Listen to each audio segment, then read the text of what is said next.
Samantala sa mga kaugnay na balita po, malakas na ulan at hangin ang naranasan sa iba pang bahagi ng Batangas dahil po dito sa Bagyong Christine.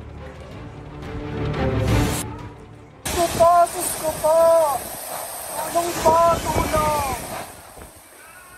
Lagi na po! Tama na po! Nilipad po ang bubong ng bahay na yan na malapit sa mga baybayin sa Lemery, Batangas. Nawasak din ang ilang bahay dahil sa malalakas na hampas ng alon. Wala namang nasaktan. Maagang inilikas din ang mga residente. Baha rin po sa Barangay Palanas dahil sa walang humpay na pag-ulan.